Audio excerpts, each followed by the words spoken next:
ఆర్యవైశ్యులు ఆత్మీయ సమ్మేళనం బండి సంజయ్ ప్రతి ఒక్కరూ ఓటింగ్లో పాల్గొనాలి. 100% ఓటింగ్ జరగాలి. ప్రతి ఒక్క ఓటు పువ్వు గుర్తుకు పడాలి. మీతో పాటు మీ బంధువులను పువ్వు గుర్తుకు ఓటేయాలని అభ్యర్థిస్తున్నా. దేశం రక్షించబడాలంటే, అభివృద్ధి చెందాలంటే మోడీ గారు ప్రధాని కావాల్సిన ఆవశ్యకత ఎంతైనా ఉంది. దేశం గురించి ఆలోచించేటువంటి నాయకుడు కాంగ్రెస్ పార్టీ లేదు. క్యాప్టెన్ లేకుండా కాంగ్రెస్ పార్టీ మ్యాచ్ ఆడుతున్నది. క్యాప్టెన్ లేకుండా మ్యాచ్ అంటే కీపర్ మీదకి పోతాడు, ఫీల్డర్ మీదకి పోతాడు, బౌలర్ మీదకి పోతాడు, ఎటు ఓడు అటే పోతాడు అని కుక్కలు చెప్పిన ఇస్తారు. కాబట్టి ఇలా కాంగ్రెస్ పార్టీ పరిస్థితి అదే కుక్కలు చెప్పిన ఇస్తారు కాబట్టి అభ్యర్థి లేనటువంటి పార్టీ కాంగ్రెస్ పార్టీ. ఇలా బీఆర్ఎస్ పార్టీకి ఒకసారి ఆలోచన కేసీఆర్ ప్రధానమంత్రి అయితే ఎత్తుంటో ఒకసారి ఆలోచించండి. మళ్ళీ ఢిల్లీలో ఫామ్ హౌస్ కట్టుకోవాల్సి వస్తుంది. కాబట్టి ఇవన్నీ దేశ అభివృద్ధి గురించి, దేశం గురించి ఆలోచించేది కాదు. నరేంద్ర మోడీ గారిని ప్రధానమంత్రి అని ఆలోచించాలంటే మీరందరూ, మీరు నాకు ఓటేస్తే నేను పోయి నరేంద్ర మోడీ గారిని ఓటేస్తాను.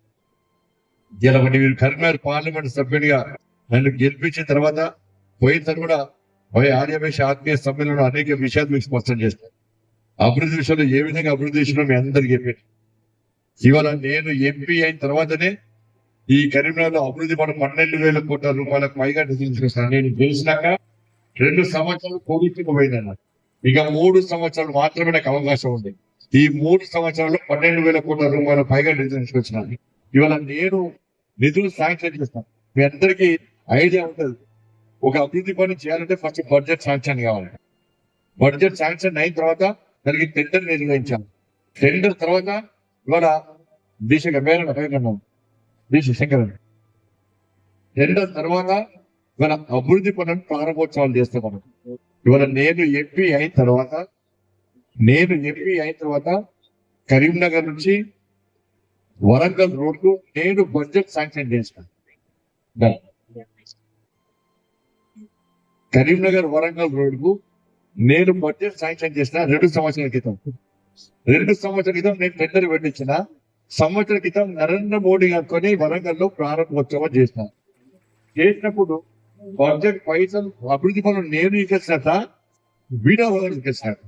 సంవత్సరం 2 సంవత్సరాల క్రితం ఎంపీ నేనున్నాడా ఆయన ఇవాళ ఎలుగతుది సిద్దిపేట రోడ్డు 500 కోట్లు, 2,000 కోట్లు. ఎలుగతుది సిద్దిపేట రోడ్డు 500 కోట్లు. నేను ఎంపీ అనక బడ్జెట్ శాంక్షన్ చేసిన, నేను ఎంపీ అనక టెండర్ నిర్వహించిన, నేను ఎంపీ అనక నరేంద్ర మోడీ గారితో రామోడు వేదికగా వర్చువల్ ద్వారా ప్రారంభోత్సవం నేను చేసిన, ఆయన చేసినట్టు. అలా ఆరోపి సేతు కొంచెం స్టీల్ సంవత్సరం క్రితం స్టార్ట్ అయింది. సంవత్సరం క్రితం గతంలో కేసీఆర్ పైసలు ఏమంటే ఇవ్వలేదు. నేను కేసీఆర్కి సంబంధించిన ఫైల్ మొత్తం ఢిల్లీ, తెలంగాణకు సంబంధించిన ఫైల్ మొత్తం ఆపిన తెలియదు. నువ్వు ఆరోపికి అప్రూవల్ ఇస్తేనే నేను నీ ఫైల్ శాంక్షన్ చేస్తున్నా అని చెప్పి నితిన్ గడ్కరీ గంటలో దాకా చెప్పారు. కాబట్టి ఇలా కేసీఆర్ 2 సంవత్సరాల తర్వాత ముందుకున్నప్పుడు 2 సంవత్సరాల తర్వాత నాకు అప్రూవల్ ఇచ్చింది. ఆరోపి కేంద్రం 20 కోట్ల రూపాయలు ఇచ్చింది. రాష్ట్ర ప్రభుత్వం 20 కోట్ల రూపాయలు, 100 కోట్ల ప్రాజెక్ట్, 80 కోట్లు రాష్ట్ర ప్రభుత్వం ఇవ్వాలి, 20 కోట్లు కేంద్రం శాంక్షన్ చేసింది. కానీ 2 సంవత్సరాలు కేసీఆర్ ఇవ్వకుంటే మన అదృష్టం వల్ల సేతు బంధ్ అనే కొంత స్కీమ్ వచ్చింది. ఈ స్కీమ్ ఉద్దేశం ఏంటంటే నేషనల్ హైవేస్ లో రోడ్ క్రాసింగ్ కావాలి. రోడ్ క్రాసింగ్ కావాలి, యాక్సిడెంట్స్ బాగా అవుతున్నాయి. అది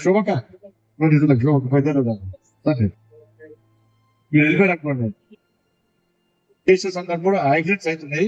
రాష్ట్ర ప్రభుత్వాలు సహకరిస్తలేవు బడ్జెట్ కోసం అని చెప్పి భావించి నితిన్ గారు కొత్త స్కీమ్ సేతు బంధన పట్టుకొచ్చి మొత్తం నిధులు కేంద్ర ప్రభుత్వం ఇస్తారు. 100% నిధులు కేంద్ర ప్రభుత్వం ఇస్తుంది. ఈ స్కీమ్ ఎప్పుడు స్టార్ట్ అయ్యిందంటే సంవత్సరం క్రితం స్టార్ట్ అయ్యింది. సంవత్సరం క్రితం ఎంపీ ఎవరైనా మీరు చెప్పిన బండి సంజయ్ ఆయనే తీసుకొస్తాడు. 150 కోట్లు నేనే తీసుకొస్తాడు. ఇలా సిఆర్ఎఫ్ పైసలు నేను ఎంపీ తీసుకొస్తే ఆయనే తీసుకొస్తాను. గ్రామీణ సడక్ కోసం ఇంటర్ కోసం తీసుకొస్తే ఆయనే తీసుకొస్తాను. ఏం చేస్తాను నేను తీసుకొస్తాను. బట్ ఆయన తీసుకొస్తే పోయిసారి ఎంపీ పోటీ చేసిందనే అప్పుడు కనీసం కరపత్రం ఎందుకు కొట్టించుకోలేదు, ఏమి చేయకుండానే అన్ని చేస్తున్నాడు. ఆయన నిజంగా చేస్తే పోయినసారి కరపత్రం కొట్టించుకోవాలి కదా. నువ్వు నిజంగా చేస్తే పోయినసారి 89,000 ఓట్ల మెజార్టీ నన్ను గెలిపిస్తే